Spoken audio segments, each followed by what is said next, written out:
नमस्कार दोस्तों, मैं आशीष विश्वकर्मा एक बार फिर से आप सभी का अपने ऑनलाइन प्लेटफॉर्म धैर्य इस पर स्वागत करता हूं। दोस्तों आज एक ऐसा टॉपिक पढ़ने वाले हैं हम लोग जो सबसे ज्यादा क्वेश्चन हमारे पेपर में आते हैं। किसी भी वनडे एग्जाम की तैयारी यदि आप लोग कर रहे हैं तो वहां से ऐसे क्वेश्चन जरूर पूछे जाते हैं। तो आज हम ऐसे टॉपिक का डिस्कस करेंगे जो आपके लिए बहुत ही महत्वपूर्ण होगा। ठीक है, तो जैसे कि हम लोग बात करते हैं गवर्नर, गवर्नर जनरल, वायसराय और राष्ट्रपति, इन इतने टॉपिक में बहुत सारे क्वेश्चन आपके सामने बनते हैं। परंतु ऐसा होता है कि इन टॉपिकों से जो क्वेश्चन पूछे जाते हैं एग्जाम में, आज भी बच्चों के अंदर वो कंफ्यूजन बना हुआ है। उस कंफ्यूजन को ही दूर करना है हमें, और हमें स्टेप बाय स्टेप चीजों को समझना है। मैं आपको बताने जा रहा हूं कि ये जो गवर्नर है, ये गवर्नर ईस्ट इंडिया कंपनी का प्रथम जो गवर्नर हुआ हमारा, वो गवर्नर कौन था जिसने अंग्रेजी साम्राज्य को स्थापित किया, जिसने ईस्ट इंडिया कंपनी की न्यू भारत में पूर्ण रूप से सत्ता हस्तांतरित की? वो था रॉबर्ट क्लाइव। इसलिए ईस्ट इंडिया कंपनी का जो गवर्नर था वो था कौन? Robert Clive. आप लोग याद रखेंगे रॉबर्ट क्लाइव। रॉबर्ट जो क्लाइव था वो ईस्ट इंडिया कंपनी का गवर्नर था। क्या था? ईस्ट इंडिया कंपनी का गवर्नर था। कौन था गवर्नर? वो था रॉबर्ट क्लाइव, जिसने अंग्रेजी साम्राज्य की नींव मजबूत की। कंफर्म? इसके बाद अब बात ये आती है कि ये जो रॉबर्ट क्लाइव है वो ईस्ट इंडिया कंपनी के गवर्नर के रूप में पद को स्थापित किया। अब बात आती है कि बंगाल, आपको पता है कि रॉबर्ट क्लाइव ने ईस्ट इंडिया कंपनी की स्थापना पूर्ण रूप से सत्ता हस्तांतरित की थी, वो थी 1757 प्लासी युद्ध।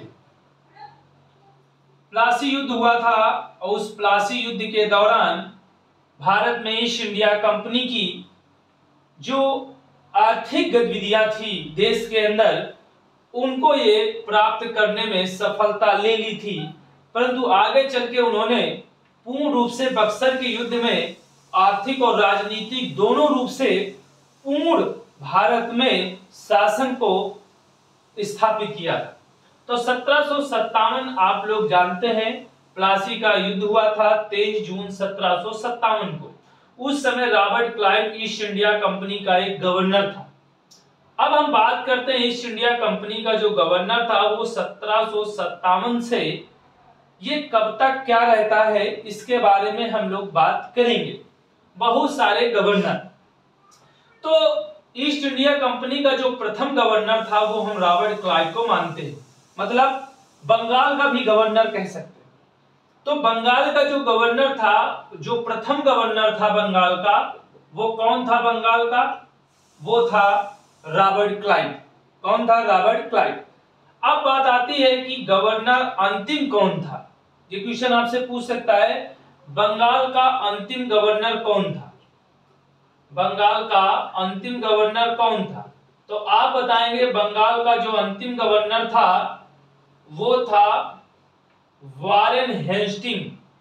वारेन हेस्टिंग था, हेस्टिंगस था, वारेन हेस्टिंग था, और ये बंगाल का अंतिम गवर्नर था। और इसका पद 1772 में, 1772 में। तो यदि आपसे क्वेश्चन पूछा जाए ईस्ट इंडिया कंपनी का प्रथम गवर्नर, तो भी आप बताएंगे रॉबर्ट क्लाइव। यदि आपसे पूछा जाए बंगाल का प्रथम गवर्नर, तो भी आप बताएंगे रॉबर्ट क्लाइव। यदि आपसे पूछा जाए क्वेश्चन कि बंगाल का अंतिम गवर्नर कौन था, तो आप बताएंगे वारेन हेस्टिंग। ठीक है, इतनी बात तो आप लोगों को कंफर्म, ये 1772 तक रहे। ठीक है, आगे बात हम लोग करेंगे गवर्नर जनरल की। क्या बात करेंगे? गवर्नर जनरल की। तो देखते हैं गवर्नर जनरल दो तरीके से ये पोस्ट कब लाया गया, ये जरूरी आपको है कि किस चार्टर्ड एक्ट के तहत गवर्नर का पद समाप्त करके गवर्नर जनरल का पद लाया गया।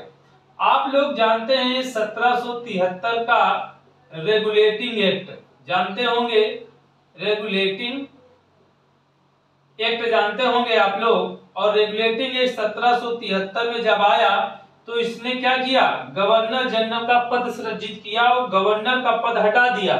और 1773 में जब गवर्नर जनरल का पद आया तो गवर्नर जनरल के पद में बंगाल का प्रथम गवर्नर जनरल, बंगाल का प्रथम गवर्नर जनरल कौन बना, तो उनका नाम था Warren Hasting, Warren Hasting, Warren Hasting नाम था। ये बंगाल का प्रथम गवर्नर जनरल था। कौन था, वो था वारेन हेस्टिंग। ये बात आपको क्लियर हो चुकी होगी। और ये पद 1773 के रेगुलेटिंग एक्ट के तहत गवर्नर जनरल का पोस्ट आया था। मैं आपको एक बात बताने वाला हूं कि गवर्नर जनरल का जो पोस्ट था उसमें सारे जो हमारे यहाँ प्रेसिडेंसी होती थी, जैसे बंगाल के पास अपनी प्रेसिडेंटी होती थी, मद्रास के पास अपनी प्रेसिडेंटी होती थी और बंबई के पास प्रेसिडेंसी अलग होती थी और अलग अलग गवर्नर होते थे शासन चलाने के लिए। मगर जो मद्रास और बंबई के गवर्नर जनरल हैं उनको अधीन कर दिया गया बंगाल के गवर्नर जनरल के अधीन। अब बंगाल के गवर्नर जनरल के अधीन काम करेंगे लोग, ठीक है। अब केवल बंगाल में ही एक गवर्नर जनरल होगा और उससे सारी शक्तियां चलेंगी, उसको हटा दिया गया। तो बंगाल का प्रथम गवर्नर जनरल बना वारेन हेस्टिंग। ये बात आप लोगों को बिल्कुल क्लियर हो रही होगी। अब बात करते हैं कि बंगाल का अंतिम गवर्नर जनरल कौन होगा। तो बंगाल का यदि अंतिम गवर्नर जनरल की यदि बात करें, बंगाल के अंतिम गवर्नर जनरल की बात करें, मतलब गवर्नर जनरल दो तरीके के, एक बंगाल का था और एक भारत के लिए था। गवर्नर जनरल दो पोस्टों में विभक्त था। तो बंगाल का जो प्रथम था तो वो आपको पता है, वो प्रथम कौन था, वारेन हेस्टिंग। क्या था, वारेन हेस्टिंग, ठीक है। और यदि हम लोग भारत के गवर्नर जनरल की बात करेंगे तो अभी बात करते हैं, तो बंगाल का ये प्रथम हो गया। और अंतिम की यदि हम लोग बात करें, अंतिम गवर्नर जनरल कौन था, तो अंतिम भी लॉर्ड विलियम बेंटिंग था। लॉर्ड विलियम बेंटिंग थे, लॉर्ड विलियम बेंटिंग थे, लॉर्ड विलियम बेंटिंग थे। तो प्रथम में वारेन हेस्टिंग्स और अंतिम में लॉर्ड विलियम बेंटिंग थे, ठीक है। इसके बाद हम लोग बात करेंगे भारत के गवर्नर जनरल की। अब भारत के लिए जो गवर्नर जनरल है, भारत का गवर्नर जनरल, वो भारत का गवर्नर जनरल का पद जो है वो कब आया, तो आपको पता होना चाहिए 1833 में आया। जहां पर अब जो गवर्नर जनरल होता था, गवर्नर जनरल को सैन्य शक्तियां, नौसैन्य शक्तियां और हमारे यहाँ की विधायी शक्तियां, प्रशासनिक शक्तियां, न्यायिक शक्तियां, सारी शक्तियां हमारे एक गवर्नर को दे दी गई। उस गवर्नर को पूरे भारत में काम करने के लिए, अपनी कार्य प्रणाली को चलाने के लिए ये पद सृजित किया गया। और वो पद 1833 के चार्टर्ड एक्ट के तहत लाया गया भारत का गवर्नर जनरल। तो भारत का गवर्नर जनरल के पद पर प्रथम भारत का गवर्नर जनरल कौन बना, तो भारत का गवर्नर जनरल जो बना वो बना जाके Lord William Bentinck, Lord William Bentinck बने, लॉर्ड विलियम बेंटिंग बने। ये पता है आप लोगों को, बिल्कुल सही है। तो भारत के जो प्रथम गवर्नर जनरल बने वो लॉर्ड विलियम बेंटिंग बने। और ये पोस्ट जब लाई गई उस समय 1833 का चार्टर्ड एक्ट चल रहा था। अब बात करते हैं कि ये दो पॉइंट्स आप लोगों को क्लियर हो गए होंगे। और अब हम बात करेंगे वायसराय की, ठीक है। देखते हैं वायसराय कैसे समझा जाए। आपको पता है कि जो वायसराय है, ये वायसराय का जो पद है ये कब लाया गया, तो ये 1858 गवर्नमेंट इंडिया एक्ट में आया था। गवर्नमेंट इंडिया एक्ट आया था 1858 में। और 1858 में ही कंपनी के शासन का अंत हो गया, कंपनी के शासन का अंत हो गया, कंपनी के शासन का अंत हो गया। और इससे पहले कंपनी के शासन को कौन चला रहा था? महारानी एलिजाबेथ चला रही थी, एलिजाबेथ चला रही थी, एलिजाबेथ चला रही थी, ठीक है, एलिजाबेथ चला रही थी। और अब जो है महारानी एलिजाबेथ के हाथों से हटाकर किसके हाथों में आ गया? महारानी विक्टोरिया के हाथों शासन चला गया। अब महारानी विक्टोरिया के हाथों जब शासन चला तो अब भारत के शासन को कौन संभालेगा? तो उस भारत के शासन को संभालने के लिए गवर्नर जो जनरल होता था उसके स्थान पर अब वायसराय लाया जाएगा, जो भारत के शासन की पद्धति को संभालेगा। और वो जो वायसराय पद लाया गया है ये क्या है कि ब्रिटिश सरकार के अंतर्गत, मतलब ये जो पोस्ट होगा वो ब्रिटिश सरकार के अधीन होगा। इससे पहले जो हमारे यहाँ का शासन था, जो शासन की कार्यप्रणाली चल रही थी गवर्नर जनरल के रूप में, वो ईस्ट इंडिया कंपनी के अधीन थी। अब जो है वो ब्रिटिश सरकार के अधीन हो जाएगी। 1858 में जो चार्टर्ड एक्ट के बाद हमारा कंपनी का जो रूल टूटा और कंपनी के रूल के बाद उन्होंने हैंड ओवर कर लिया। किसने किया? वो ब्रिटिश सरकार, ब्रिटिश क्राउन ने कर लिया अपने अंडर में। तो वो ब्रिटिश सरकार जब क्राउन में अंडर किया तो उसने नाम ही बदल दिया और उसने गवर्नर जनरल के नाम पर वायसराय की पोस्ट जोड़ दी, ठीक है, वायसराय की पोस्ट जोड़ दी। तो अब हम बताएंगे कि वायसराय के पोस्ट में कौन पद प्राप्त किया। आपको पता है 1 नवंबर 1857 को क्रांति हुई थी, आपको पता है सभी लोगों को। 1857 की क्रांति के बाद जो ईस्ट इंडिया कंपनी का शासन है वो महारानी विक्टोरिया अपने हाथ में लेकर के वो ब्रिटिश सरकार के नियंत्रण पे चला गया। और 1 नवंबर 1858 के बाद एक पोस्ट का नाम आया वायसराय, और उस वायसराय में, ठीक है, वायसराय के रूप में कौन सज्जित हुए? तो वो वायसराय के रूप में जो सज्जित हुए वो लॉर्ड कैनिंग हुए। अब आपको एक चीज और पता होनी चाहिए कि हमारे यहाँ 1 नवंबर 1858 से पहले लॉर्ड कैनिंग जो पोस्ट में थे वो भारत के अंतिम गवर्नर जनरल थे। कभी लिख दिया जाता है ऐसे, भारत के अंतिम गवर्नर जनरल थे। भारत के अंतिम गवर्नर जनरल दोस्तों कौन थे? वो थे कौन? Lord Canning. कौन थे?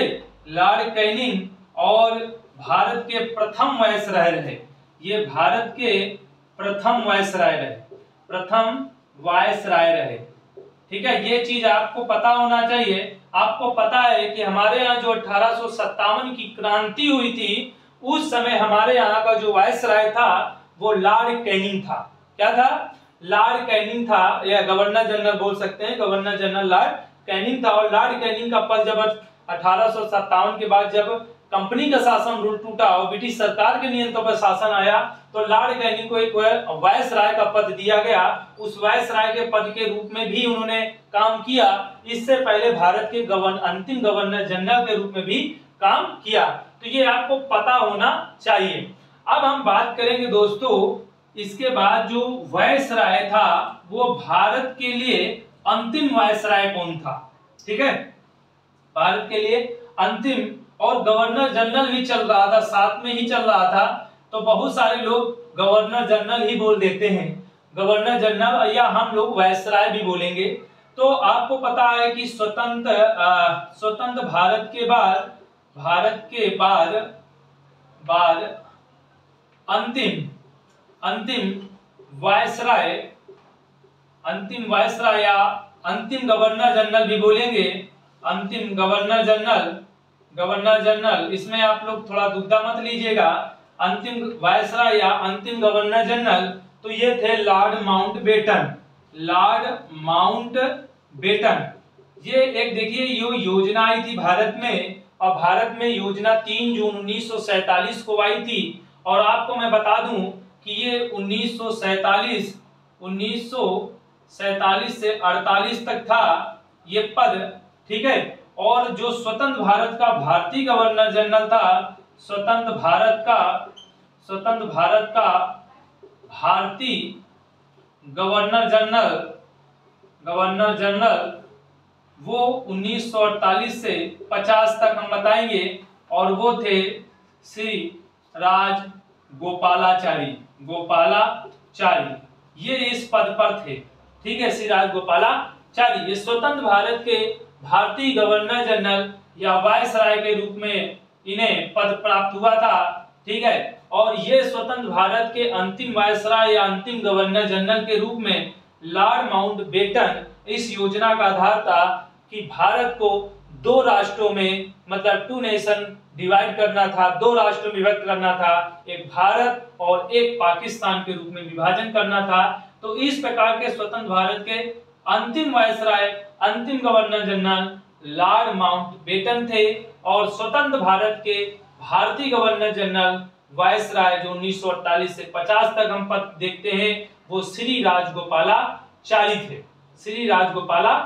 थे। और ये वायसराय का जो पद है वो 24 जनवरी 1950 को समाप्त कर दिया जाता है। 24 जनवरी 1950 को समाप्त कर दिया जाता है दोस्तों, ठीक है। ये डेट भी हमें याद करना है। तो उस डेट में जो है 24 जनवरी, मतलब इसको पहले हम लिखेंगे समाप्त की, ये समाप्त कर दिया जाता है पद। और ये पद जब समाप्त किया जाता है तो वो तारीख थी 24 जनवरी 1950 को, और 24 जनवरी 1950 के बाद इसे भारत का राष्ट्रपति, वही वायसराय का जो पद है वो भारत के राष्ट्रपति के रूप में दे दिया जाता है। और भारत का जो राष्ट्रपति अब बनेगा वो हमारे यहाँ निर्वाचित होगा, उसका इलेक्शन होगा, और उस इलेक्शन में पार्टिसिपेट जो जनता जिसे चुन के लाएगी वही उसे वोट देंगे, और तब भारत का राष्ट्रपति बनेगा। तो अपने यहाँ का जो भारत का राष्ट्रपति है वो निर्वाचित होता है, ना कि नियुक्त होता है, ठीक है। तो पता हो गया कि 24 जनवरी 1950 को ये वायसराय का पद समाप्त करके भारत का राष्ट्रपति बनाया गया। और भारत का राष्ट्रपति जो बना, भारत का प्रथम राष्ट्रपति, वो कौन बने भारत के प्रथम राष्ट्रपति? तो उनका नाम था दोस्तों डॉक्टर राजेंद्र प्रसाद इनका नाम था, डॉक्टर राजेंद्र प्रसाद इनका नाम था। वो भारत के प्रथम राष्ट्रपति, और उन्हें 2 बार भारत का राष्ट्रपति बनने का मौका मिला, ठीक है। तो इस प्रकार आज आप लोग गवर्नर जनरल, वायसराय और राष्ट्रपति के पदों को अच्छी तरीके से समझने की कोशिश की हो। गलती अब नहीं होगी, ये मेरी आशा है कि आप लोगों को इतना बेहतर समझ में आया होगा कि आप क्वेश्चन को एग्जाम में गलत नहीं करेंगे, ठीक है। तो दोस्तों आज हम लोग बस इतना ही रखते हैं वीडियो में, और यदि हमारा सेशन आप लोगों को अच्छा लगा हो तो लाइक, शेयर और सब्सक्राइब जरूर करें दोस्तों। मिलते हैं अगले वीडियो में। थैंक यू सो मच, धन्यवाद, जय हिंद, जय भारत।